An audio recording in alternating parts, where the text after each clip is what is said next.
You're listening to Release Your Resistance with Bex Beltran, episode 36.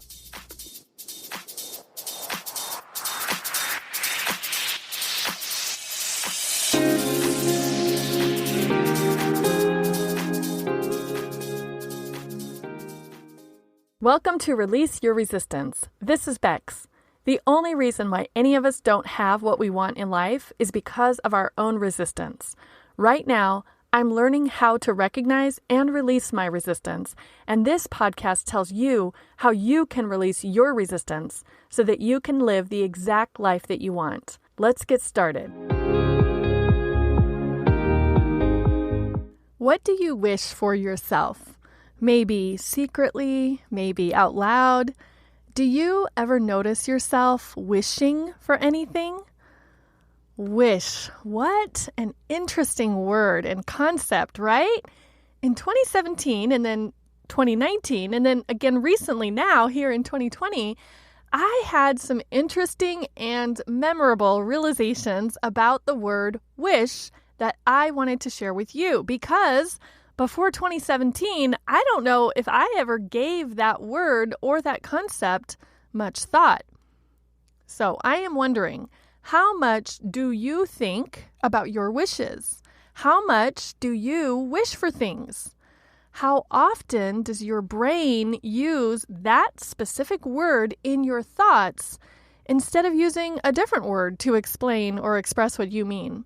And just for fun, let's do 3 fill-in-the-blanks here. I will start a sentence and you finish it. Say it out loud, even if you're around other people, even if you're in your car. It doesn't matter. Just answer or fill in the blank. Number 1, I wish I... Number 2, I wish I didn't... Number 3, I wish I could... Ooh, so interesting. I wish I was in a two-way conversation with you right now so I could hear what you said. On the surface, wish sounds great, right? We probably all could list common phrases and songs and expressions and ideas about wishing and wishes. Like, what are your favorites? Remember how Wesley would tell Buttercup, "as you wish," in the movie The Princess Bride? And even when she pushed him down the hill, he was like, "as you wish." And that's how she recognized him. Or remember like all the Disney songs, "When you wish upon a star" and "A dream is a wish your heart makes." And maybe, or I guess I'm asking you, do you close your eyes and make a wish when you blow out candles? Or do you make a wish list for other special occasions? From all of these examples, wishing seems hopeful and optimistic and fun and fulfilling. Let's just all get what we want by singing and closing our eyes and blowing out candles and thinking and imagining. So imagine my surprise when I looked up the dictionary definition and read that a wish is a strong desire or hope for something that is not easily attainable. It's wanting something that cannot or probably will not happen. And then a few other common wish expressions came to my mind, like wishful thinking, which implies that you may be thinking about something that you will never get, that will never be, but that you'll always want. Or another expression is be careful what you wish for, implying that you might be wishing for the wrong thing and through some type of cosmic irony or punishment, because you wished for the wrong thing, you could get it out of bad luck and then not enjoy it. So, is wishing good or bad? Is it helpful and hopeful or something to leave us wanting and feeling unlucky? In 2017, I was working with a coach and she prompted me to notice and think about the difference between a wish and a goal. Back then, I was still much more corporate than I am now, and I thought wishing was a little wishy-washy, a little airy-fairy. I wonder what other cute little words I could come up with to describe how I felt about wishing. Anyhow, I had, obviously, some resistance to her suggestion of thinking about what I wanted in terms of wishes instead of thinking about what I wanted in terms of goals. I had had a lot of success up to that point in my life by setting goals for myself and then systematically working towards and tracking my progress on those goals. So dropping all that structure to consider something more vague and floaty, it felt very uncomfortable for me. But since I am a good coaching client, I did the homework and I made a wish list for myself for the next 5 years instead of setting goals that I would have done otherwise. I put 16 things on that wish list that I was wishing for myself to happen by 2022. Our coaching sessions continued and moved on to other topics, and I didn't go back and revisit that homework assignment again. I may have thought about that exercise of considering wishes instead of goals a few times over the last few years, but nothing that really pops out to me as super significant. And recently, I found that list of wishes as I was doing some decluttering. And out of the 16 wishes from almost 3 years ago, 11 of those are effortlessly true for me today. And another 2 of them are currently half true-ish. So I'm rounding up. And here comes the corporate side of me again. That is an 81% success rate in half of the allotted time. That is amazing. And that blows my mind a little, which, by the way, was one of my wishes, that I would blow my own mind and continue to do so. So I guess now we are at a 14 out of 16 wish success rate, and that comes to 87.5%. Why and how? You may be asking yourself. And maybe you're wondering, well, what were the wishes? And I will save that to the end. Actually, I am also asking myself right now, why and how I did that. And I am trying to remember back to think if this was one of those coaching exercises, like making a list of 25, where you make the list of 25 things you want, and every other item on the list is something that you already have. This exercise, by the way, is a great trick for your mind, and it's also a very good gratitude exercise. So, assuming that that was that kind of exercise, even if it were the case that I already had 8 out of the 16 things that I wished for, that would mean that out of the 8 things that I didn't have yet, I still got 6 of them already. So that's still a 75% success rate in just half the time. By the way, I started planning this wish episode the minute that I realized that high percentage of wish completion, and I started making notes without even finishing reading the rest of that homework assignment and the rest of my journaling that I had done about that wish discussion that I had with my coach. But now, after completing and writing most of this episode, I did go back and read the rest of that journaling, and I saw something so hilarious that I just had to laugh at myself. So I will share that with you at the end of this episode. And I wonder if you will find it as funny as I did. Back to my wish completion rate. Oh, that sounds so corporate. Were all of these wishes just going to be granted anyhow, regardless of if I had made the wish list or not? I think so. And not because of an outside force, but because most likely, I had unconsciously set myself on that trajectory already. So it is possible that when given the assignment to make a list of wishes instead of a list of goals, I wrote down things that I didn't have yet, but that I was pretty sure I was on the way to getting, at least in my subconscious. I don't think I would have purposefully cheated on a coaching exercise. So that is interesting to note, right? Apparently, I had some resistance to thinking about wishing since I was much more comfortable with the idea of setting goals, but I didn't have much resistance to the items that I wished for because so many of them came true. I 100% believe that is the key right there. How do you get what you want? By having absolutely zero resistance to whatever it is that you want. And as we just learned from the definition of a wish, using the word wish implies that there is some resistance. There is some lack of belief in attainability or possibility. That's why it's a wish. Since we are talking about resistance, let's go ahead and do a resistance check right here. Have I lost you? Maybe, I don't know.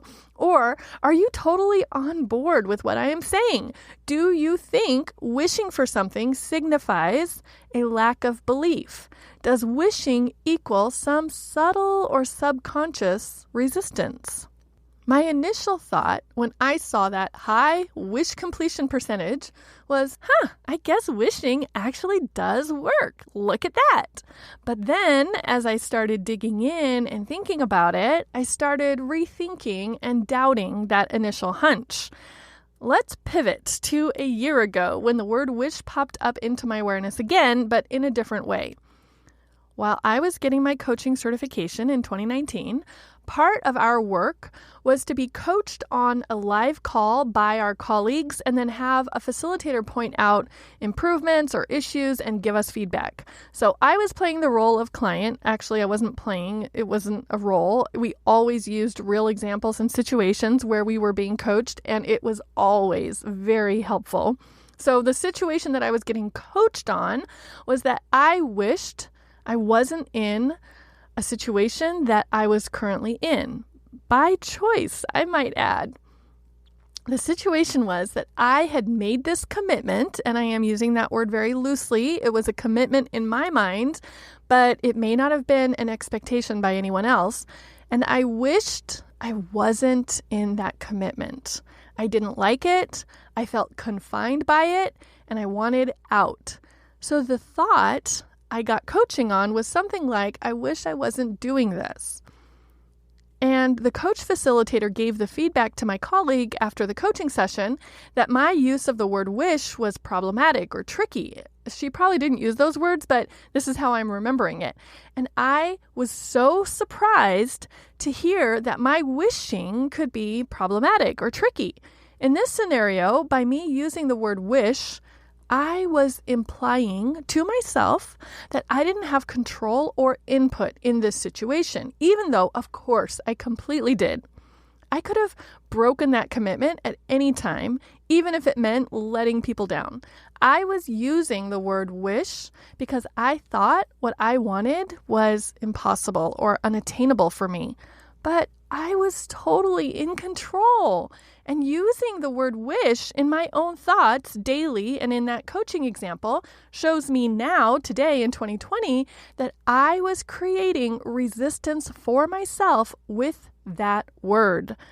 With the thought that I wanted something, I wished for something that seemed unlikely or outside of my control.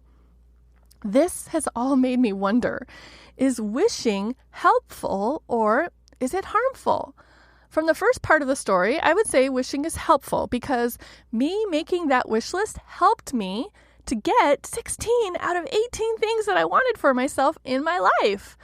But maybe this is an example of correlation but not causation. Have you heard of this logical fallacy? It's used in statistics too. The translation of the Latin of the fallacy is with this, therefore because of this. And it's not necessarily true. Just because two events or variables happened doesn't mean therefore. So I am not drawing the conclusion that writing the wish list caused the wishes to come true. From the second story about me being coached on wishing for something, we can see that by me using that sweet, innocent sounding expression that I just wished things were different, I was hiding my own true thoughts from myself, and I was abdicating my power away from myself. I was basically thinking, I want things to be different than they are, but they're not. Oh, well, nothing to do with me. See how unhelpful that was? It had everything to do with me, and I was pretending like a different situation, the one that I wanted, would be nice to have, but wouldn't be possible. Not very helpful.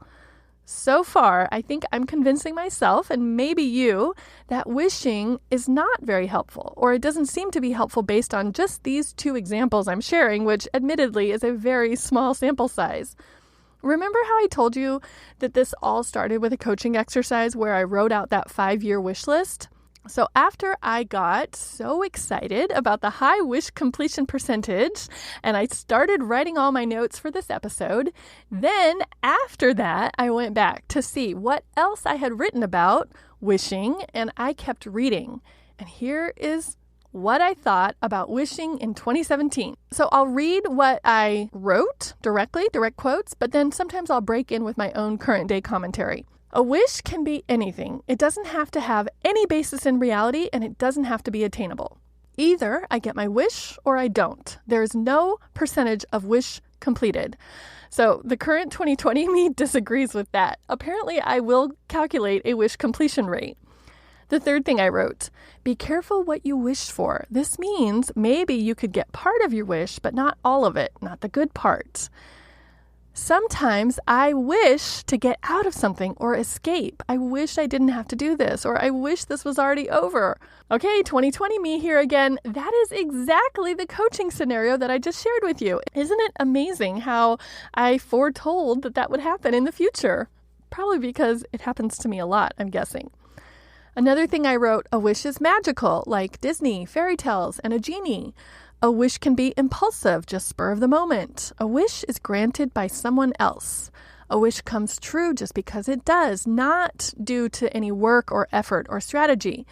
A wish can be specific or vague. A wish isn't serious. There is no such thing as a business wish or a savings wish. I just have to laugh at myself. Okay. The phrase wishy-washy comes to mind. Don't tell your wish or it won't come true. Keep it a secret. And wishful thinking. It makes me feel like it's not likely to happen. It's just a daydream. 2020 me here again. Isn't that interesting? I hadn't looked it up in the dictionary when I made that list, but that is what the dictionary definition says. It's not likely to happen. And finally, the last little thing that I wrote in that list was when I was in high school, I used to make a clothing wish list for myself of all the cool clothes that I wanted, that I saw in magazines or I saw other people wearing. And I think I did end up getting a lot of those clothes. And now the 2020 me says, yeah, I agree, but not because I wrote them on a wish list. Well, maybe, I'm not sure. Then I finished that wish list exercise by writing. This has been a very insightful exercise. I see some bias in my thinking, and it's probably just from 15 years in a corporate setting, plus my skeptical, evidence-seeking neural pathways. But I am curious how I can embrace more wishing. Wow, I find it so funny that 2.5 years ago, I was like, no one could ever try to calculate the percentage of what wishes came true. And then the future me was like, oh yeah, hand me my calculator. I also think it is fascinating that when my coach assigned me the work of brainstorming about wishes, I came up with those thoughts about Disney and wishy-washy and wishful thinking and being too corporate. And those were exactly the same thoughts I came up with now, again, for the first time, I thought, when I started thinking about wishing again. That is the part that made me laugh out loud at myself.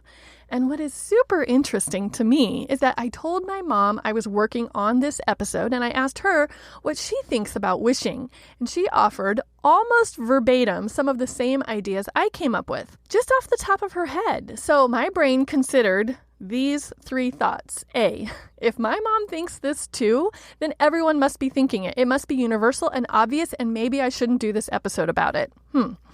B, if my mom thinks this too, then I must be exactly right. And C, I am definitely my mother's daughter since we both came up with the same ideas. Did you come up with different thoughts about why my mom and I had the same opinions and about wishes? And one of the reasons why I decided to go ahead with this topic for this episode was because probably everyone in the world doesn't agree with me and my mom. For example, my coach who offered me this assignment, she probably has a different perspective, and maybe you do too. What did I realize about wishing while creating this episode for you? Have I embraced more wishing? Maybe I have. I am kind of excited about that 75% success rate, but actually I do have a different theory on that I will share with you in next week's episode. And on the other hand, I'm not sure about wishing because the only other time that word wish really had a meaningful appearance for me was when our coach facilitator pointed out that me using it was tricky. The whole point in me sharing these memories and realizations with you is to give you a little awareness if you find yourself wishing for things. I am calling your attention to these specific words that you might be using in your thinking and what you make those words mean in different contexts. Am I saying that we should never wish and that wishing is always unhelpful or even harmful? No, not at all. Like I said, I still want to explore how a skeptical wish list resulted in at least a 75% success rate. And next week, I will share those theories with you about how to get whatever you want. So maybe that success rate is actually too low. If I believe that I can get whatever I want, which I basically do, maybe 75% is not a really great success rate. But what I am saying about wishing is that you can notice when you say it, when you think it, and when you are believing that something is just a wish. I'm not suggesting that you need to get super granular and notice every time you use the verb or the noun in everyday speaking, especially when it's like a regular expression, like wishing somebody a happy birthday, or how I mentioned at the beginning of this episode when I said, I wish there was a way we could have a two-way conversation. But notice, when you find yourself wishing for something instead of, or even alongside of working towards something or creating something, by wishing, are you abdicating any of your power? By wishing, are you suggesting to yourself that what you want is unattainable or not likely possible? Would you want to rephrase any of your wishes into more powerful, more personally responsible phrases? So instead of saying, for example, I wish I could stop snacking all the time, you could say, I don't snack anymore. Or instead of saying, I wish I was more patient, you could say, I'm a patient person. And maybe add usually or most of the time on there if you need to make it a little bit more believable for yourself. Instead of saying, I wish I had a better relationship, you could say, I am making my relationship better. Or even, here are all the reasons why my relationship is great or good or fine, whatever you choose. There are so many ways to rephrase your wishes. And now I want to know what you think. Are you reconsidering wishing? Or were you ever a wisher in the first place? Was all of this already completely obvious to you? Or can you now think of some things you may be consistently wishing for that now you can just decide on for yourself? Share your thoughts and your reactions with me. I cannot wait to read them either in the show notes for this episode at bexb.org/wish, or you can send me an email at hi@bexb.org. And if you are on my email list, that means you are one of my favorite people. So I have sent you a link to a copy of that coaching homework that I did back in 2017. If you are curious and you want to see my wish list and my thought downloads about goals and wishes, maybe you can even guess which of the 16 of the 18 wishes are true today. And if you're not on my email list, make sure to join at bexb.org/favorites. So you'll always get notified whenever a new episode comes out. Plus, you'll get all the fun behind the scenes things that I only share with my favorite people. Next week, we will be talking about how to get whatever you want. I am super curious to know what you think about my theories and if you think that they would work for you. Thank you so much for listening. I will talk to you next week.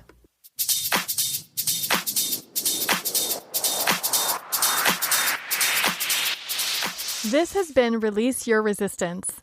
Thank you for listening. If you like this podcast, make sure you're subscribed and leave a review on Apple Podcasts. Also, think about someone who you know who would love this episode and share it with them. There should be a share button on your app if you're listening to this on your phone. If you'd like to continue this conversation one-on-one or in real time, come visit me on my site at bexb.org to see how we can work together.